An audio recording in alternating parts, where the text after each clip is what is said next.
शिवरायांना वंदन करून गुरुस्थानाला प्रणाम करून आदरणीय गुरुवर्य व सर्व येथे उपस्थित असलेले सर्व विद्यार्थी मित्रांनो, आज आपण गुरुपौर्णिमेच्या निमित्त आज आपण गुरुपौर्णिमेच्या निमित्त आज सर्वजण आपण जमलो. आज गुरुपौर्णिमेच्या निमित्त आज मी तुम्हाला 2 शब्दाचं मनोगत तुमच्या समोर व्यक्त करतो. गुरुपौर्णिमा म्हणजे व्यास पौर्णिमा, आषाढ महिन्यातील गुरुपौर्णिमा. गुरु हा आपला कोणी असू शकतो, ज्याच्याकडून आपल्याला काहीतरी ज्ञान मिळतं तो असतो आपला गुरु. ज्याच्याकडून आपले संस्कार, ज्याच्याकडून आपण घडलं जातो तो असतो आपला गुरु. आणि आपले पहिले गुरुस्थान म्हणजे पहिले आपले आईवडील. ज्या आईवडिलाच्या आपण पोटी जन्म घेतो त्याच आईवडिलांना आपण विसरतो. असं का? ज्या आईवडिलांनी आपल्याला लहानाचं मोठं करून ज्या आईवडिलांनी आपल्याला संस्काराने वाढवलं त्या आईवडिलांना आपण विसरून चालणार नाही, कारण त्या आईवडिलांचे आपण उपकार केले पाहिजे. कारण का प्रत्येकाच्या आयुष्यात कोण ना कोण गुरु असतो. तर प्रत्येकाच्या आयुष्यातला गुरु हा गुरुस्थान. प्रत्येकाच्या आयुष्यात कोण ना कोण गुरु असतो. प्रत्येकाच्या आयुष्यातला गुरु हा सर्वात त्याच्या महत्वाचा असतो. आणि पहिले गुरुस्थान म्हणजे आपले आई वडील. कारण ज्या आई वडिलांच्या कुठे आपण जन्म घेतो त्या आई वडिलांना आपण विसरून चालणार नाही, त्या वडिलांचे आपण उपकार फेडले पाहिजे, कारण त्या वडिलांना आपण बरंच तो विसरणार नाही पाहिजे. एक उदाहरण देतो चालू घडामोडीबद्दल. ते उदाहरण खूप महत्वाचं आहे. तुम्ही बसलेले सर्व उपस्थित सर्वांसाठी ते खूप महत्वाचं आहे. जेव्हा आपलं लग्न होईल, जेव्हा लग्न झाल्यावर आपली बायको जेव्हा घरी येईल, तर बायको जेव्हा घरी येईल, जेव्हा बायकोसाठी कामासाठी जेव्हा नवऱ्याला जेव्हा बायको विचारेल मला मेकअपचं सामान आणून देईल, तर नवरा लगेच मेकअपचं सामान बायकोला आणून देईल. पण जेव्हा गुरुस्थान त्याचं आई त्याला म्हणेल मला औषधाची बॉटल आणून दे, तर बाळ म्हणेल मला वेळ नाहीये, तुला आपल्या गुरुस्थानासाठी वेळ नाही, पण आता आलेलं तुला बायकोसाठी तुला वेळ आहे का? ज्या वडिलांनी आपल्याला लहानाचं मोठं ज्या वडिलांनी आपल्याला लहानाचं मोठं केलं त्या वडिलांच्या आपण आई वडिलांचे आपण उपकार विसरवला पाहिजे, कारण त्या आई वडिलांना आपण बरंच विसरवलं पाहिजे. आणि एक उदाहरण देतो. जेव्हा आपण मुलगा जेव्हा 10वीचा टप्पा पडून जेव्हा 11वीच्या कॉमर्सला जेव्हा ऍडमिशन घेत असतो तेव्हा त्याला मुलगा वडिलांना म्हणतो मला मोबाईल पाहिजे, वडील त्याला मोबाईल आणून देतात. थोडा माझा मोठा झाला मला मोटरसायकल पाहिजे, बाईक आणून देतात. त्याच्यानंतर अजून जरा मोठा झाला तर मुलं मित्र वाढलेत मला 4 व्हीलर आणून द्या, 4 व्हीलर आणून देतात. थोड्या दिवसांनी मला म्हणतो लॅपटॉप आणून द्या. ज्या वडिलांनी आपल्याला मोबाईल, ज्या वडिलांनी आपल्याला लॅपटॉप, ज्या वडिलांनी 4 व्हीलर, ज्या वडिलांनी आपल्याला गाडी दिली त्याच वडिलांना आपण लाख मारून घराच्या बाहेर काढतो. आणि असं का? असं करून चालणार नाही, कारण त्या वडिलांचे उपकार आपण विसरलो नाही पाहिजे, का त्या वडिलांना पण आपण बरंच विसरलो नाही पाहिजे, कारण त्या गुरुस्थानाला आपण बरंच विसरलो नाही पाहिजे. त्या गुरुस्थानाचा आपण मान ठेवला पाहिजे, त्या गुरुस्थानाचा आपण अभिमान ठेवला पाहिजे. एक चालू घडामोडीमध्ये एक उदाहरण देतो. सचिन रमेश तेंडुलकर सगळ्यांना माहित असेल. तो वयाच्या 14 वर्ष असून आज भारतीय विश्वक्रमामध्ये तिने नाव मिळवलंय. सचिन तेंडुलकर सगळ्यांना माहितीये, पण सचिन तेंडुलकरचे गुरु कोण आहेत तुम्हाला माहितीये का? माहित असेल तर उभा राहा. सचिन तेंडुलकरचे गुरु होते त्याचे गुरुस्थान आचलेकर गुरुजी. ज्या गुरुस्थानाने त्याला 14 वर्षापासून त्यांनी क्रिकेट शिकवलं, ज्या क्रिकेटच्या विश्वक्रमामध्ये आज त्यांनी नाव मिळवलं भारतीय इतिहासात, त्या सचिन तेंडुलकर आज मीडियाच्या मुलाखतीत समोर जाताना पण मागच्या एका मुलाखतीत मी बघितलं, मागच्या मुलाखतीत सचिन तेंडुलकरने स्वतःचं नाव घेतलं नाहीये, मुलाखतीत त्याच्या गुरुस्थानाचं नाव घेतलंय. म्हणून कुठल्याही मुलाखतीत जाताना एवढा मोठा विश्वक्रमी भारतीय क्रिकेटपटू आपल्या गुरुस्थानाचं नाव घेतो, आणि आपण इथं असून आपल्या गुरुचं नाव घेऊ शकत नाही का? आपण पण आपल्या गुरुचं मान ठेवा, आपण पण आपल्या गुरुस्थानाचं नाव घ्या. आणि तुम्हाला इतिहासातील एक उदाहरण देतो. एकलव्य सगळ्यांना माहित असेल, त्याचं नाव आज इतिहासात अजमारण आहे. त्यांनी गुरुस्थानी काय केलेलं या गोष्टीचं 2 शब्दाचं मी तुमच्यावर मनोगत आता तुमच्यासमोर एक मांडतो, एक उदाहरण देतो. जेव्हा एकलव्याला जेव्हा धनुर्विद्या शिकायची होती तेव्हा द्रोणाचार्यांकडे गेला. द्रोणाचार्यांसमोर त्यांनी धनुर्विद्या शिकण्यासाठी विचारलं, पण द्रोणाचार्य त्याला ठामपणे नकार दिला.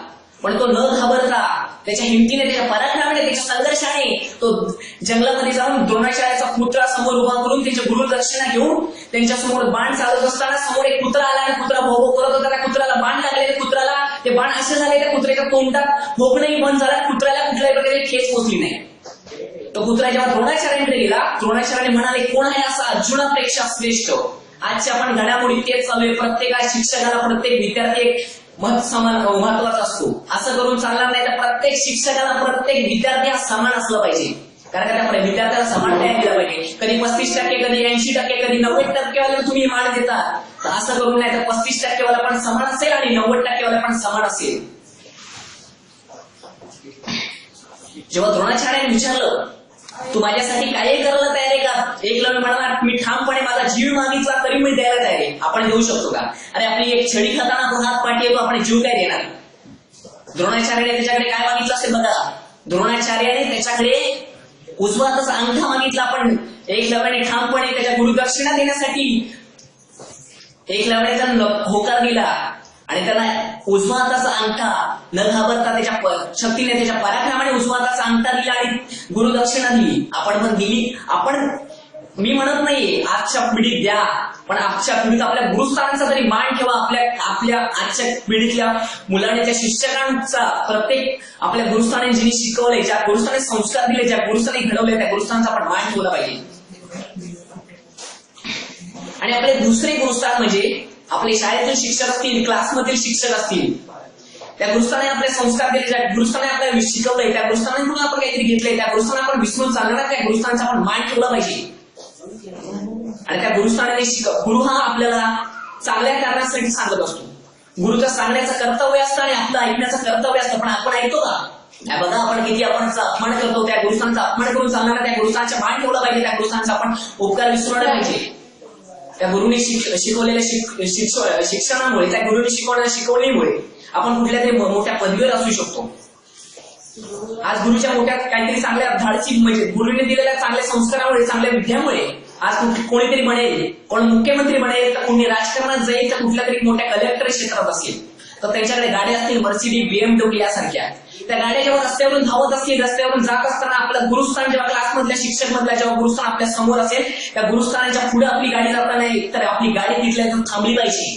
कारण का त्या गुरुस्थानाने आपल्याला शिकवलंय, त्या गुरुस्थानाने आपल्या संस्काराने मोठं केले. त्या गुरुस्थानाचा आपण मान ठेवला पाहिजे. त्या गुरुस्थानाला आपण बरंच विसरला पाहिजे, कारण त्या गुरुस्थानाचा आपण अभिमान आणि त्या मान ठेवला पाहिजे. आपल्या इतिहासात ज्यांनी देशकार्य घडवले, देशामध्ये प्रत्येक जण देशकार्यासाठी लढले, देशकार्यासाठी स्वातंत्र्य दिले, त्या प्रत्येक माणसाने गुरुस्थानाचा नेहमी मान ठेवत आले. त्या गुरुस्थानाचा आपण मान ठेवला पाहिजे. शिवछत्रपती शिवाजी महाराज सगळ्यांना माहित असतील, त्यांनी इतिहास घडवला. त्या इतिहासाच्या पाठी त्यांच्या पाठी एक स्त्री होती, ती म्हणजे जिजामाता. शिवछत्रपती शिवाजी महाराज यांचे गुरु ते संत तुकाराम, संत एकनाथ, संत ज्ञानेश्वर, संत नामदेव महाराज. जिजामाता, शहाजीराजे सर्व गुरुस्थानाचा आदर्श ठेवून, आई जेव्हा पावणी माता सर्व गुरुस्थानाचा आदर्श ठेवून गुरुस्थानाला प्रणाम करून पुढे स्वराज्य लढायला जातो आणि त्यांनी स्वराज्य उभं केला. आणि नेहमी शिवछत्रपती शिवाजी महाराज आपल्या गुरुस्थानाचा मान ठेवत होते आणि आपण पण आपल्या गुरुस्थानाचा मान ठेवला पाहिजे. एक उदाहरण देतो. स्वामी विवेकानंद सगळ्यांना माहित असतील, जेव्हा हिंदू राष्ट्राची जेव्हा सभा होती, आपल्या हिंदू धर्म प्रसारकांची सभा होती, प्रत्येक धर्मप्रसारक अमेरिकेला जी सभा होती, त्या धर्मप्रसारकामध्ये प्रत्येक धर्मप्रसारकांची भाषणं होती, तिथं पुस्तकं ठेवली होती, अनेकांची पुस्तकं होती. ते पुस्तकं ठेवताना आपल्या हिंदू धर्माचं पुस्तक सगळ्यात खाली होतं आणि बाकी सर्व धर्माची पुस्तक खाली पडली, फक्त हिंदू धर्माचं पुस्तक वर राहिले. जेव्हा प्रत्येक धर्मप्रसारक जेव्हा भाषण करायला जातो, त्या भाषणामध्ये जो पहिला शब्द होता तो कोणीच घेतला नाही. जेव्हा भारताचे वक्तव्य म्हणून करण्यासाठी स्वामी विवेकानंद जेव्हा व्यासपीठावर जातात, त्या व्यासपीठावर जेव्हा जाता असताना तेव्हा त्यांचा पहिला शब्द असतो, American is my country, all American my brother and sister. आणि भारतातला व्यक्ती आपल्या भारतातला एक व्यक्ती जाऊन बाहेरच्या देशात जाऊन, परप्रांत देशात जाऊन, आपल्या देशातली प्रगती सांगून, देशातल्या प्रत्येकाची संस्कारिक सांगून, त्या संस्काराने घडलेल्या प्रत्येक विचाराची प्रेरणा देतोय. आणि त्यांनी त्यांच्या देशात जाऊन त्यांच्या देशातल्या प्रत्येक माणसाचा मान ठेवलाय. आणि जेव्हा तो 2.5 तासाचं भाषण होतं, 2.5 तासाचं भाषण झाल्यावर टाळ्यांचा कडकडाट होता. तिथं लाखो पब्लिक होती, लाखो व्यासपीठाच्या खाली आल्यावर एका वृद्ध माणसाने त्यांना विचारलंय, तुम्ही आज जे काही भाषण केलंय ते भाषण कोणामुळे? त्यांनी स्वामी विवेकानंदांनी स्वतःचं नाव घेतलं नाही. स्वामी विवेकानंद जे म्हणाले, जे काय मी केलंय, जे माझ्या गुरुस्थानाने दिलेल्या प्रेरणेमुळे.